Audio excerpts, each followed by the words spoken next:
안녕하세요. 사랑과 은혜입니다. 오늘은 조선 최고의 거상 임상옥 이야기 18번째 시간 낭독합니다.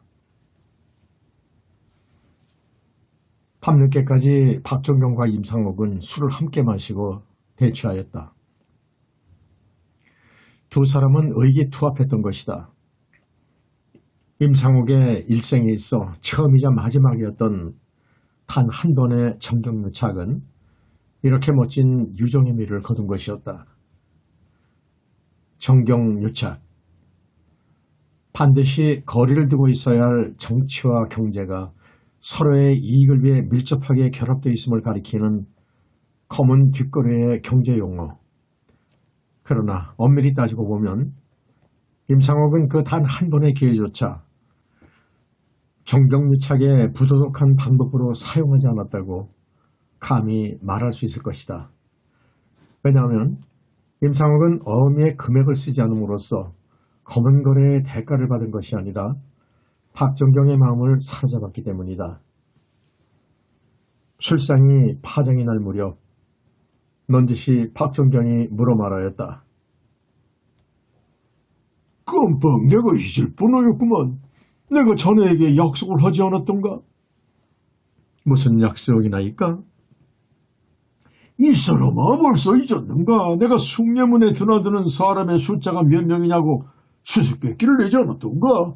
그리고 나서 이렇게 말하지 않았던가? 이 수수께끼를 맞추는 사람에게 반드시 큰 상을 내리겠다고 말일세. 그러하였나이다.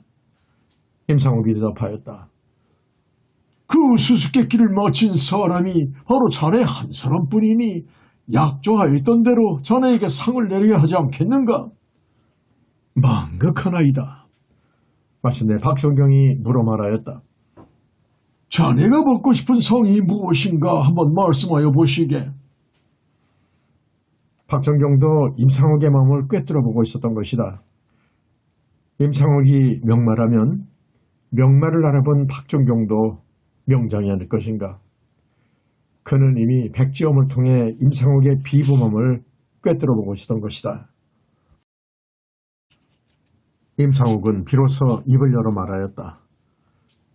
지금까지는 자유로이 인삼을 사고 팔고 하였으나 이제부터는 조정에서 교역권을 공포하여 몇 사람에게 덕점시키려 한다는 사실을 말하고 그 교역권을 얻었으면 좋겠다고 솔직히 대답했던 것이다. 인삼 교역권. 이 교역권이 시작된 것은 정조 말년에 이르러 한 비변사가 삼포절목이란 상소를 올린 것으로부터 비롯된 것이었다. 국방에 관한 일을 맡아보던 주무관청인 비변사에서는 자주 사람을 보내어 변방의 경계태세를 점검해보곤 하였는데 이들이 들어와 보고했던 내용은 인삼을 중심으로 한 상인들에 관한 것이었다. 지금까지 주로 중국을 오가는 역관들과 만상들에 의해 거래되는 인삼 때문에 사사로이 월경하는 자들이 많아 자연 국경의 방비가 허술해지고 또한 국가의 세수가 감소되고 있음을 간파한 비변사는 무역하는 길을 열고 재화를 통제하는 권한이 조정에서부터 나오도록 하는 교역권을 율령으로 만들어야 한다고 상소했던 것이다. 따라서 전국의 인삼 유통망을 5개로 축소하여 인삼을 무역하고 싶은 사람은 그 5개의 창구를 통해 수출하도록 조정에서 통제하고 조정으로서는 이 창구를 통해서 세수를 정확히 거둬들이려 했던 것이다. 그날 밤 임상옥은 천하의 세도가였던 박정경으로부터 인삼 교역권을 얻어낼 수 있었다. 그뿐 아니라 장인인 홍덕주도 인삼교역권을 딸 수 있도록 허락을 받을 수 있었던 것이다. 물론 평생에 단 한 번 정경유착을 하였지만 백지어음에 금액을 쓰지 않음으로써 그는 검은 뒷거래에 물들지 않았으며 이는 천하의 세도가였던 박정경도 마찬가지였다. 박정경은 임상옥에게 인삼교역권을 주었으나 이는 거래에 의한 것이 아니라 자신이 낸 수수께끼 문제를 마친 것에 대한 약속을 지킨 결과였으므로 두 사람은 가깝지도 않고 멀지도 않은 관계를 유지할 수 있었던 것이다. 어쨌든 이로부터 박정경은 임상옥의 배우 인물이 되는 것이다. 또한 임상옥은 박정경의 백지어음에 썼던 적심 그대로 평생 동안 박정경에 대한 신의를 버리지 않았던 것이다.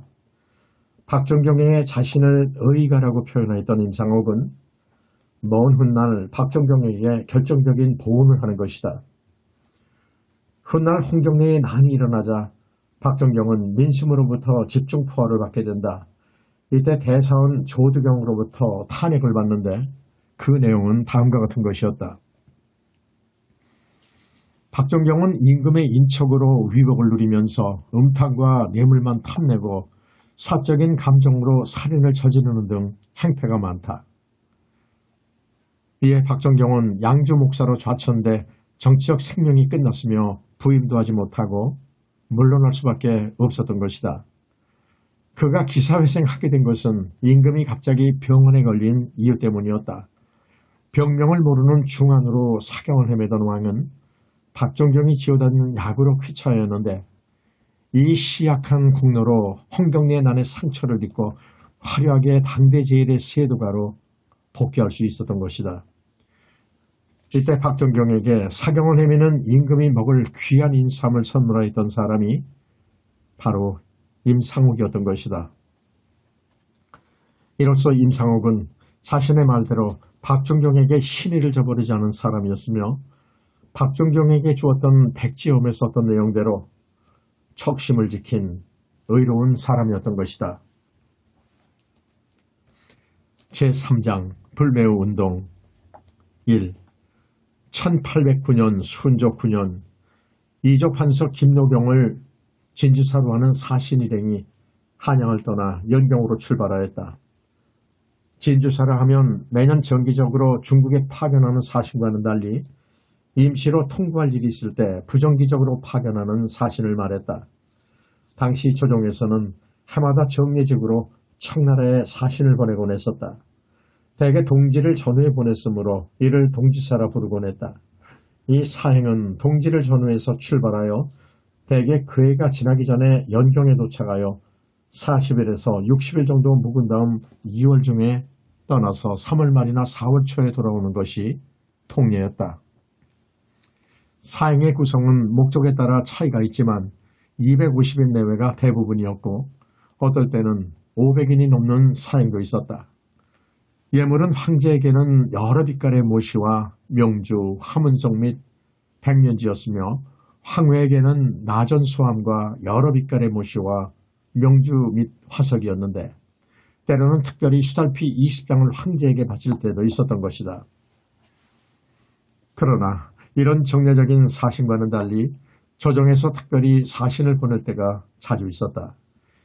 이를테면 왕실이나 국가의 중요한 사실이 중국 조정에 잘못 전해져 오거나 오해의 소지가 있어 문제가 야기되었을 때 이를 해명하고 그 정정을 요구하기 위해서 파견하는 특별 사신이었던 것이다. 이 특별 사신을 변무사라고 부르고 있었다.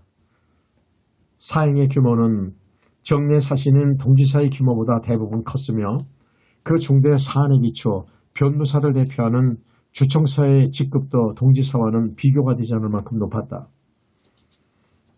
그러나 정례적인 사행이 아니라 일종의 외교 사신이었으므로 대부분 변무사의 우두머리인 진주사를 맡아 하지 않으려고 갖은 핑계를 대고 발뺌하거나 했었다. 바로 이 무렵 연경으로 떠난 변무사 일행도 예외가 아니어서 그 해의 승경원 일기에 보면은 다음과 같은 내용이 나올 정도인 것이다. 연경으로 떠날 진주사가 모두 병을 핑계대고 교체해 주기를 바란 사람이 이미 6사람이 이르렀다. 막중한 사행이 웃음거리같이 되었으니 이런 일은 나라가 생긴 일로 처음이다. 전후 사면을 청원했던 심상규, 곽상우, 이상횡, 홍의신, 김노은병을 차례로 삭직하고 전관이었던 김노경을 임명하였다. 변무사의 주청사였던 김노경, 그는 조선 후기의 문신으로 일찍부터 동지사 겸 사은부사로 연경을 자주 드나들던 사람이었다. 당대 최고의 명필로 지금도 남아있는 신라 경순왕 전비의 글씨를 통해 그의 필명을 엿볼 수 있는데, 그는 뭐니 해도 조선조가 나온 최고 최대의 명필 추사 김정희의 생부로 유명한 사람이었다. 김노경의 필력은 유전적인 것으로 그의 아들인 김정희에게 대물림하였는데, 특히 사행을 통해 일찍부터 연경을 드나들던 아버지 김노경을 통해 김정희가 실학을 배울 수 있었던 것이 그의 학문을 넓히는 계기가 될 수 있었다. 따라서 바로 이때 24세였던 김정희는 아버지 김노경을 따라서 사신일행에 합류하였던 것이다. 임상옥도 이 변무사의 사행을 따라서 연경으로 함께 떠났다. 그 무렵 임상옥은 벌써 당대 최고의 거상이 되어 있었다.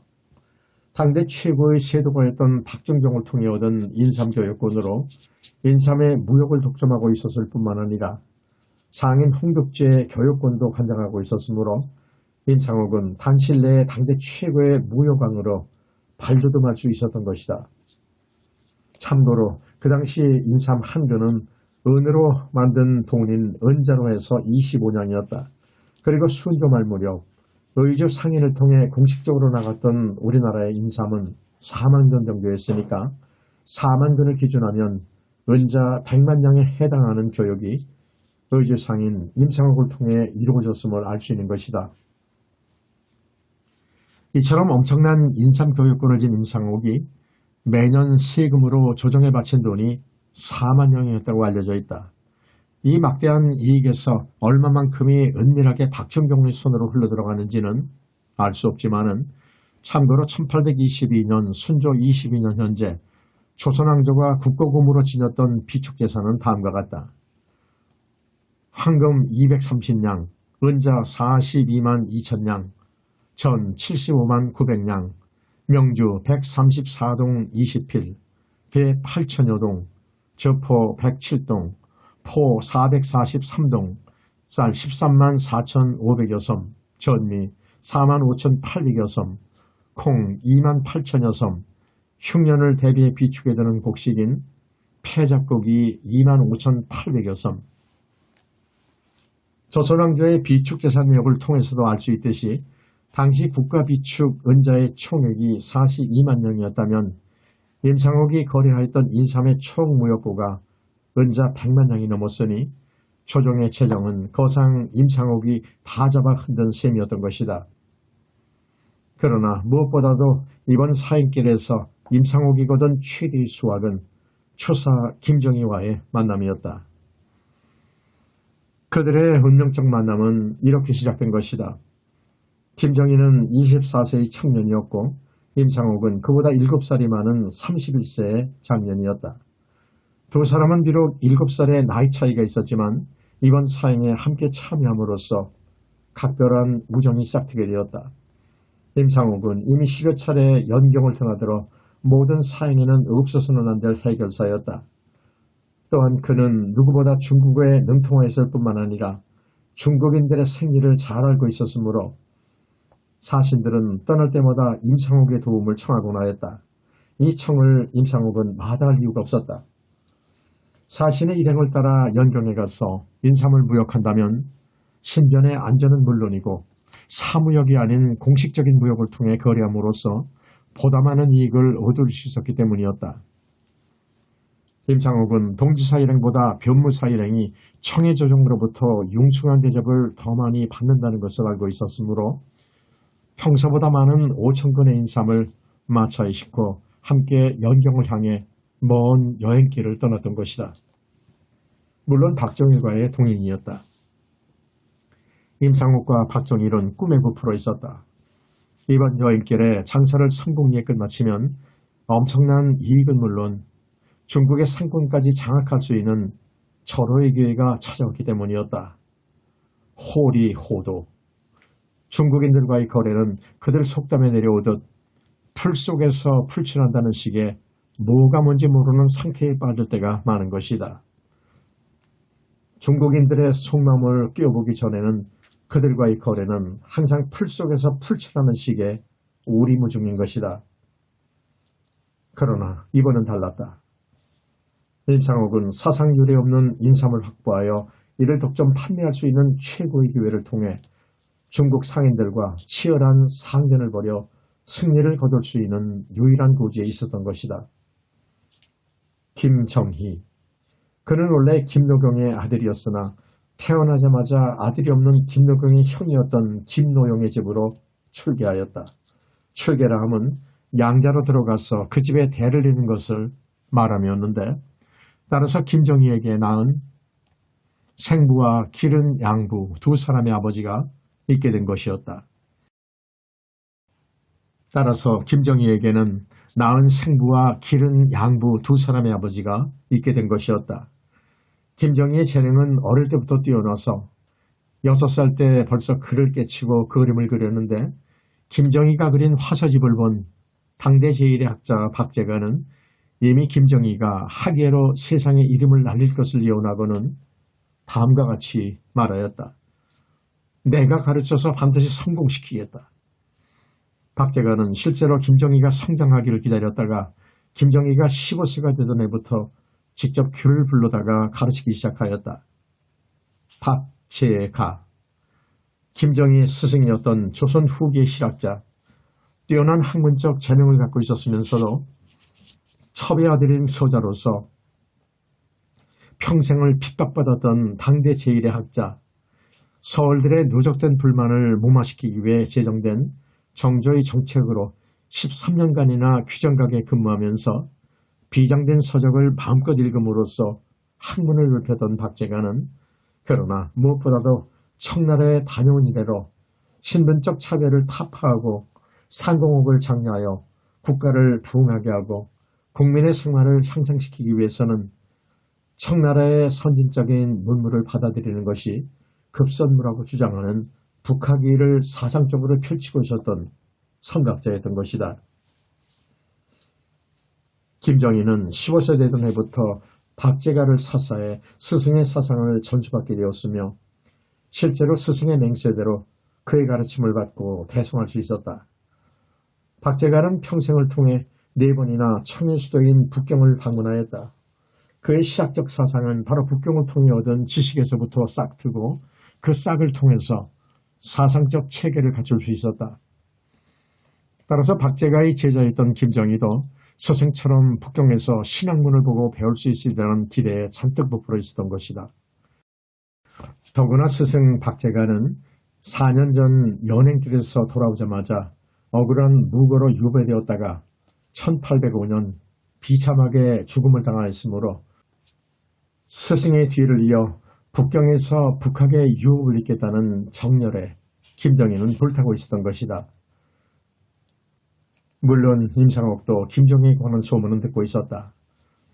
평생을 상업에 종사했던 임창옥은 당대 최고의 학자였던 김정희를 마음속으로 깊이 존경하고 있었다. 비록 김정희가 7살이나 어린 연하의 동생뻘이었으나 임창옥이 존경하였던 단 한 사람의 선비였다고 말할 수 있었던 것이다.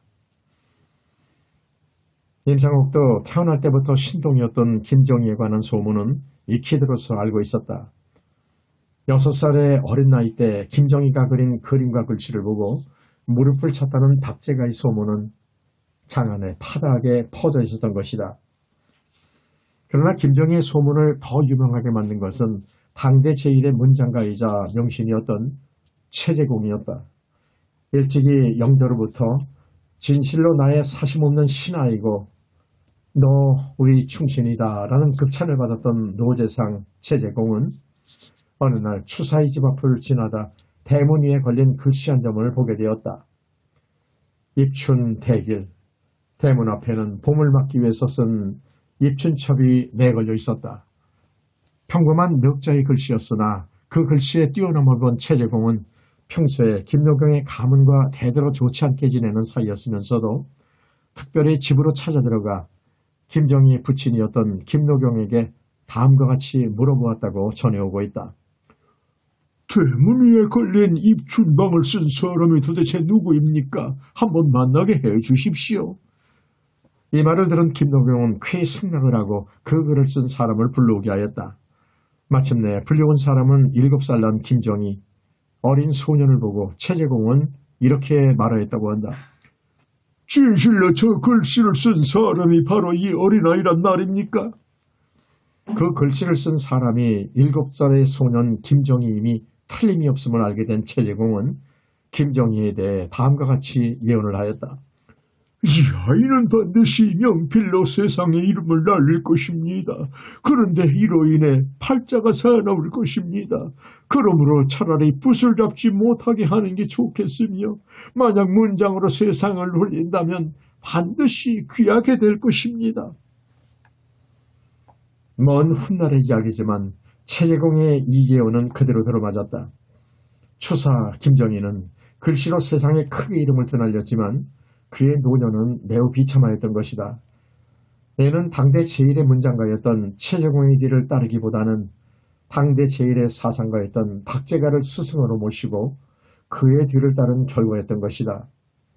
이 이야기는 김정희가 직접 자신의 증손이었던 김태재에게 해준 말로서 어쨌든 임상옥도 이미 신동 김정희에 관한 소문은 익히 들어 알고 있었던 것이다. 청년 김정희에게도 임상옥의 존재는 각별한 것이었다. 왜냐하면 김정희는 중국말을 전혀 할 줄 몰랐기 때문에 필담으로는 의사가 소통되었으나 말로서는 통하지 않아 반드시 임상옥의 통역이 필요했던 것이다. 기록에 의하면 김여경의 사행은 1809년 을사년 10월 28일 한양을 출발하여 12월에 연경에 도착하였으며 그곳에서 2달 정도 머물다가 마침내 2월 초 연경을 떠나 1810년인 경원년 3월 17일에 환국하여 입조하였다고 알려지는 것이다. 출발해서 돌아올 때까지 실로 5개월이나 걸린 대장정이었던 것이다. 그러나 스승 박제가의 뒤를 이어 연경에서 북학의 현장을 직접 체험하려는 김정희의 불타는 야망과는 달리 임상옥에게도 또 다른 야망이 불타오르고 있었던 것이다. 김정희가 광활한 신천지를 연경에서 발견하고 그곳에서 신학문을 받아들이려는 학문적 열망에 불타오르고 있었다면 임상옥은 광활한 신상계를 개척하고 그곳에서 중국 상인들과 생사를 건 상전을 벌림으로써 어릴 때 꿈꿔왔던 천하제일의 상인이 되고 말겠다는 상업적 대야망에 불타오르고 있었던 것이다. 그러므로 방향은 달랐지만 김정희와 임상옥은 한 사람은 서도를 한 사람은 상도를 꿈꿨다는 점에서 두 사람에게 있어 이번 여행길은 일종의 구도 여행이었던 것이다. 마침내 10월 28일 한양을 출발하였던 사신의 행렬은 그해 12월 22일 연경에 도착하였다.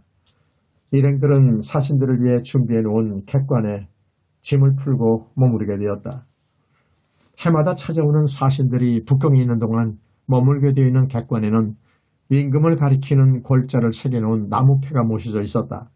이를 골패를 하였는데 사신들은 이 골패를 향해 무사히 연경에 도착하였음을 엎드려 절하여 배려함으로써 공식적인 연경에서의 외교 행사를 시작하였다. 이를 망골례라 하였는데 도착하고 떠날 때 배려하는 것은 물론이고 연경에 머무르는 동안에도 매달 초하루와 보름이면 전 사신 일행이 모여서 실제 살아있는 대왕마마를 배열하듯 골패를 향해 배려하는 것이 절차였던 것이다. 임상옥도 당연히 사신의 일행이었으므로 객관에 묵었지만 박종일은 연경에 올 때마다 묵는 전문 대가의 여인숙의 짐을 풀었다. 박종일이 여기에 묵는 까닭은 임상옥이 거래하는 단골 약재상들이 이곳에 밀집하여 있을 뿐만 아니라 장미령과의 인연으로 임상옥이 연경에 들를 때마다 그의 무역을 현지에서 도와주고 있는 동인당의 점주 왕조씨가 이곳에 살고 있었기 때문이었다. 왕조씨는 장미령을 통해 임상옥과 인연을 맺은 이후부터 실제적인 임상옥의 화계 노릇을 하고 있었던 것이었다. 화계, 다른 말로는 과계라고 부르는 이 독특한 제도는 당시 중국 상인들만이 갖고 있던 조직이었다. 당시 중국 상업에 있어 실질적인 주인들은 잘 나타내려 하지 않았다. 이들은 당시 청나라에서 통용되고 있던 대로 돈으로 관직과 명예를 쌓아 겉으로는 관리를 가장하고 있었다.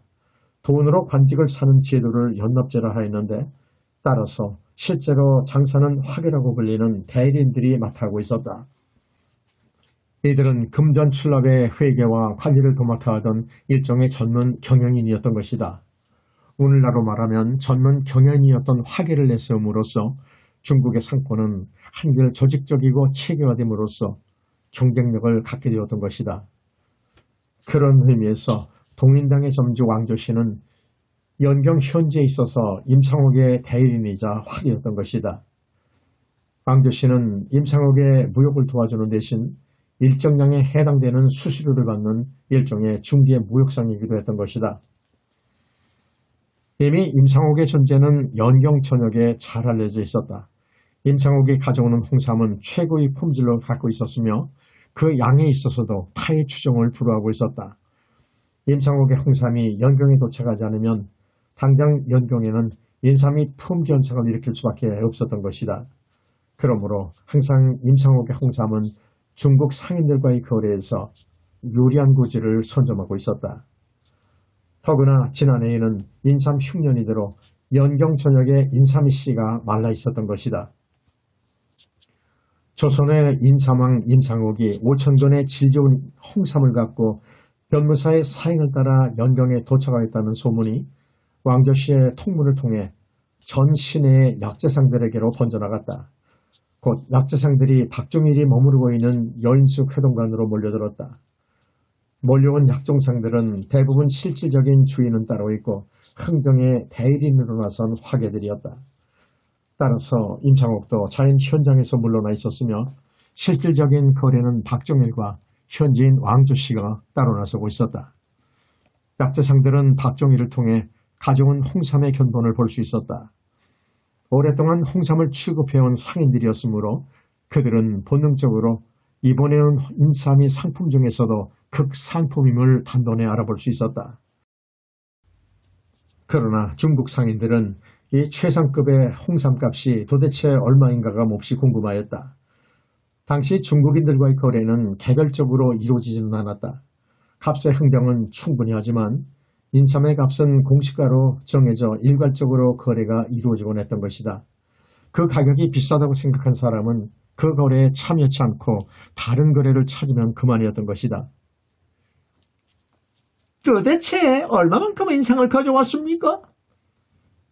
값은 한 건에 얼마입니까? 중국 상인들은 벌써부터 궁금해하며 박종일과 왕조씨에게 이것저것을 따져묻고 탐문하곤 하였다.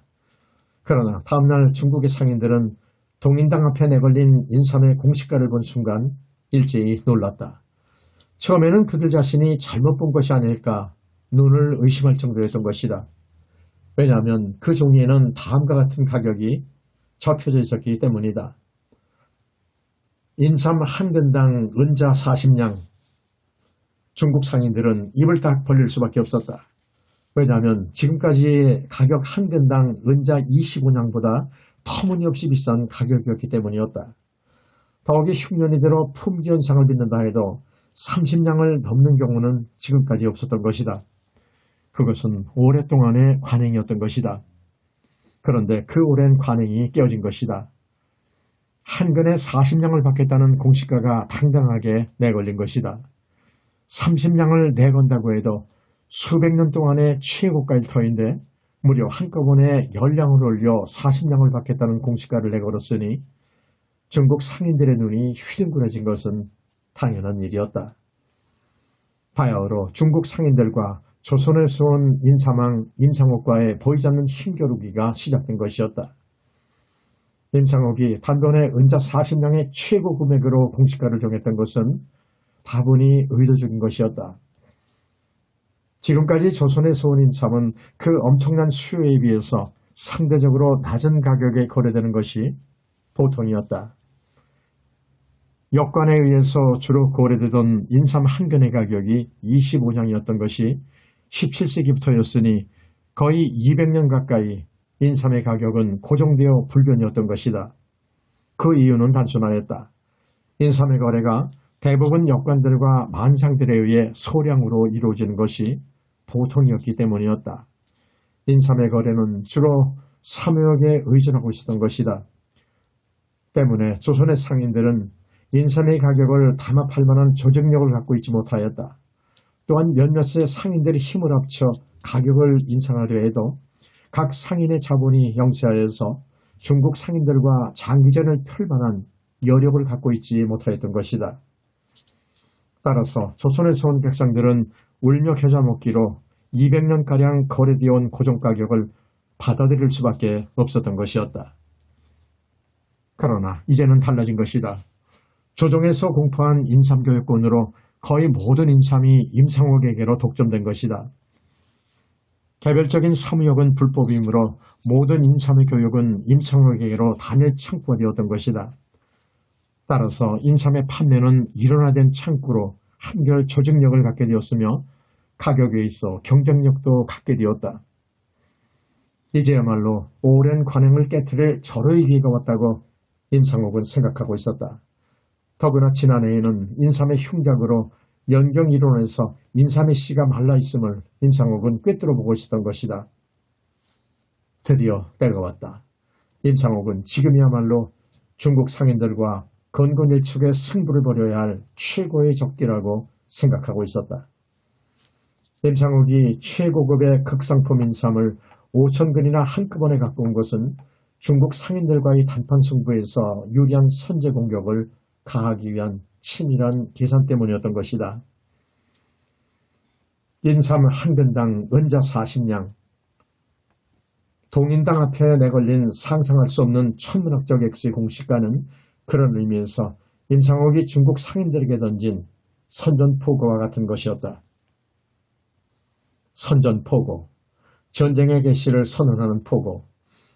임상옥의 선전포고는 상인으로서 죽느냐 아니면 이 기회를 통해 천하제일의 상인이 되느냐는 명운이 걸린 한편의 진검승부였던 것이다.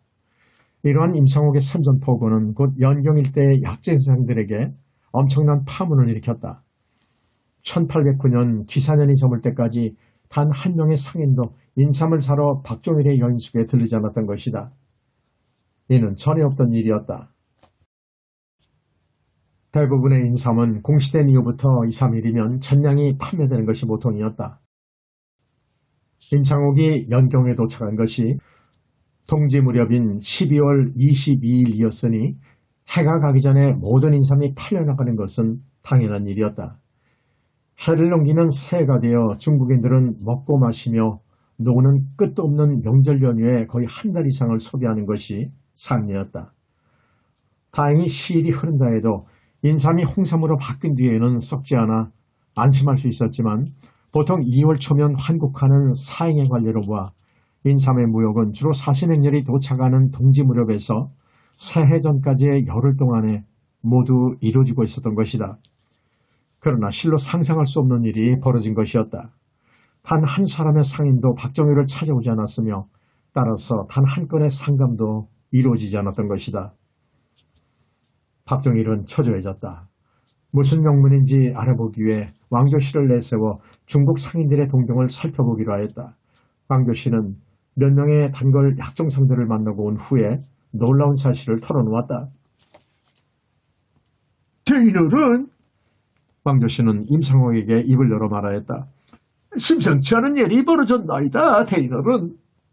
심상치 않은 일이라니요? 임상옥이 묻자 왕조씨가 대답하였다. 아무래도 약종상들 간에 사전에 무슨 합의가 있었던 것 같습니다. 합의라니 그게 무슨 소리입니까? 옆에서 보다 못해 박종일이 참견하며 말하였다. 글쎄요, 말씀드리기 황송합니다만 성인들끼리 담합하여 형님의 인삼을 누구든 한 사람도 사지 않을 것을 서로 맹세한 것 같습니다. 왕조씨가 일단 말을 꺼냈으나 쉽게 말을 잇지 못하였다. 이를테면요. 답답해진 박정일이 다시 채근하여 물었다. 그자 왕조씨는 대답하였다. 이태리는 불매의 동맹을 맺은 것 같습니다. 일체 상품을 사지 않겠다는 공동의 약속이 이루어진 것 같다는 말씀입니다. 생산자에 대한 제재 수단으로 그 어떤 상품을 사지 않기로 하는 공동의 약속, 불매동맹. 이 공동의 약속이 성공하기 위해서는 생산자에게 압력을 가하는 조직의 단결력이 우선하는 것이다. 그런 의미에서 당시 중국의 상인들은 공동의 이익을 위해서 불매동맹을 형성할 수 있을 만큼 상업이 발달하고 있었던 것이다. 왕조씨의 말은 거기에서 끝난 것이 아니었다.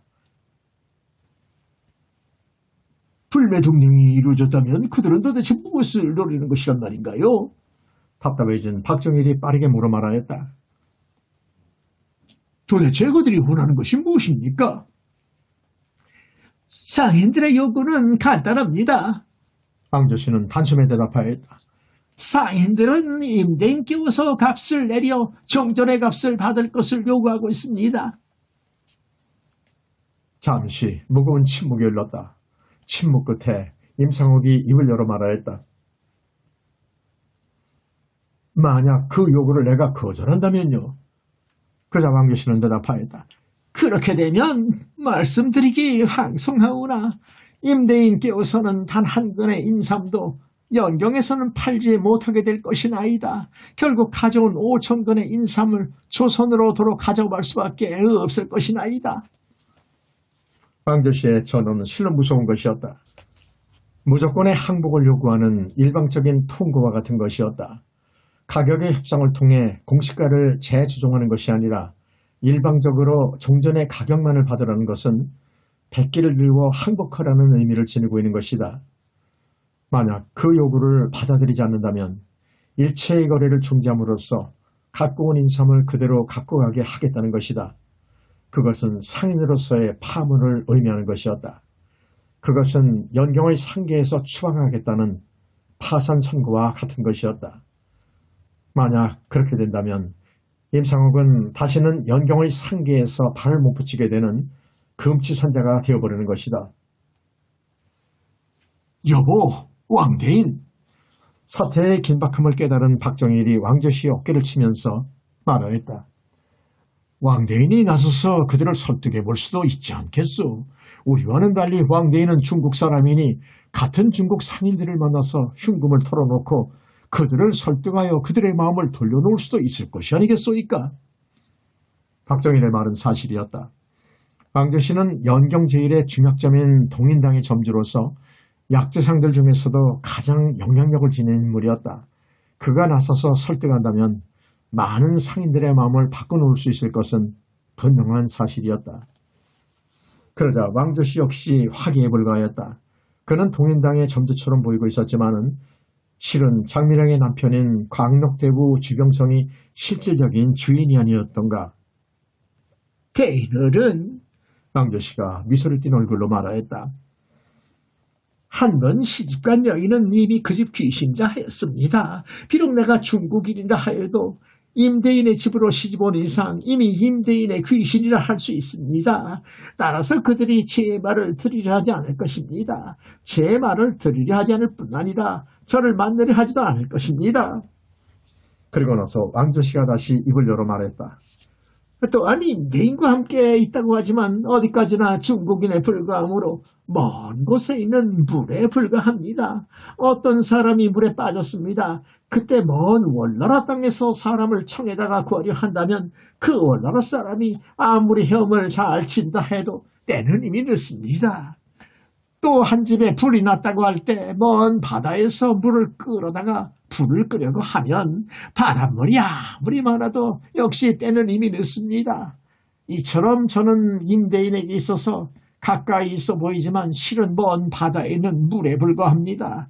따라서 저는 임대인의 불을 끌 수도 없거니와 끌 자격도 없는 사람인 것입니다. 왕조씨가 말한 내용은 중국에서 내려오는 고사 중에서도 유명한 내용이다. 한비자의 설림편에 나오는 이야기로 멀리 있는 물로는 가까운 곳에 불을 끄지 못한다는 의미를 담고 있는 성어인 것이다. 이를 원수불구근화라고 하는데 이는 곧 먼 곳에 있으면 아무리 그 힘이 강해도 급할 때 아무런 소용이 없다는 뜻을 의미하고 있는 것이다. 왕조씨는 자신을 빗대어 먼 곳에 있는 물이라고 표현한 것은 임상옥이 처한 급한 불을 끌 수 없는 자신의 입장을 적절히 표현한 것이었다. 이로써 임상옥은 완전히 사면초가에 빠져버린 셈이었다. 임상옥의 선전포고는 전쟁을 시작하기도 전에 사면을 포위해버린 적들로 인해 고립되어 스스로 자멸해버리는 최대의 위기에 맞닥뜨리게 된 것이었다. 고립무원. 임상옥은 완전히 사면을 포위당해 그 누구에게도 도움을 받을 수 없는 절체절명의 궁지에 빠져버린 것이었다. 이제 남은 것은 불매 동맹을 맺은 중국 상인들이 요구하는 대로 공시가를 내려 종전의 값으로 환원하거나 아니면 가져온 인삼을 그대로 갖고 돌아가는 두 가지 방법뿐이었다. 그러나 그 두 가지 방법 모두 임상옥에 있어 일종의 파산과 같은 것이었다. 공시가를 정전대로 내리면 갖고 온 물건은 모두 팔 수 있을 것이다. 그러나 그것은 굴욕을 의미한다. 그렇게 되면 임상옥은 앞으로 연경 상인들과의 상거래에서 항상 칼자루를 쥐지 못하고 칼날을 주게 될 것이다. 한 번 신용을 잃은 상인은 결코 신상이 될 수 없는 것이다. 상인에 있어 차라리 가산을 모두 날려 도산하는 편이 낫지 상인으로서의 자존심을 모두 버리고 한국에 백기를 드는 것은 한 번 죽는 것이 아니라 두 번을 죽는 참시와도 같은 것이다. 차라리 굶어 죽을지언정 살기 위해 무릎을 꿇고 굴복할 수는 없는 일이었다. 하지만 그렇다고 하더라도 중국 상인들과 감정 싸움을 벌여 단 한 근의 인삼도 팔지 못하고 그대로 조선으로 돌아간다면 자존심은 지킬 수 있을지 모르지만은 완전히 상업은 파산되어 망하게 될 것이다. 그뿐인가 임상옥은 재기할 수 없게 될 것이다. 갖고 온 인삼의 대금을 모두 은자로 계산하여 사상들과 인삼을 재배하는 농부들에게 나눠주고 나면 임상옥은 완전히 빈 털터리로 전락하고 말 것이다. 어쩌면 좋겠습니까? 사태의 심각성을 본능적으로 직감한 박정일이 말하였다. 그러나 임상옥은 묵묵대답이었다. 방법이 없는 것은 아닙니다. 임상옥의 눈치를 보면서 박정일이 말하였다. 방법이라니? 임상옥이 묻자 박정일이 대답하였다. 장미영 부인의 힘을 빌리는 것입니다. 장부인의 남편은 고위 대신으로 광록대부를 하지 않았나이까. 광록대부를 하면 막강한 힘을 가진 대관이나이다. 더구나 장부인께서는 대인어른에게 큰 은덕을 입은 사람이 아니시오니까 장부인께서 대인어른을 은인으로 생각하고 있는 이상 찾아가 말씀드리면 어떻게든 힘을 써줄 것이나이다. 그러자 임상옥은 말하였다. 은덕에 있어서도 한 번이면 족하네. 한 번 이상 바란다는 것은 보운이 아니라 구걸행위와 같은 것이네. 임상옥은 단호하게 말하였다. 내가 장부인을 구한 것은 무슨 대가를 달아서가 아니었네. 이것은 장부인도 마찬가지였네. 하지만 내가 찾아가 도움을 청해 청나라의 권력을 빌려 이 문제를 해결해야 한다면 한 번은 성공할지 모르지만 다시는 연경에 발을 들어놓을 수가 없게 되네. 이는 살아도 산 놈이 아니라 죽은 목숨과 마찬가지가 아니겠는가. 옛말에 이르기를 닭을 잡는데 어찌 소 잡는 칼을 쓰겠는가란 말이 있네. 닭을 잡는데 칼이 없다면? 박정일이 벌른 소리로 대답하였다. 소칼인들 어떠하겠습니까? 그러나 마음을 굳힌 듯 임상옥은 굳게 입을 다물었다. 만약 이번에 저희들이 이 난간을 잘 헤쳐나가지 못한다면 우리는 죽습니다. 박정일은 한숨을 쉬며 말하였다. 그 순간 무심코 말하였던 박정일의 한마디가 임상옥의 뇌리에 가시처럼 박혀들었다. 우리는 죽습니다.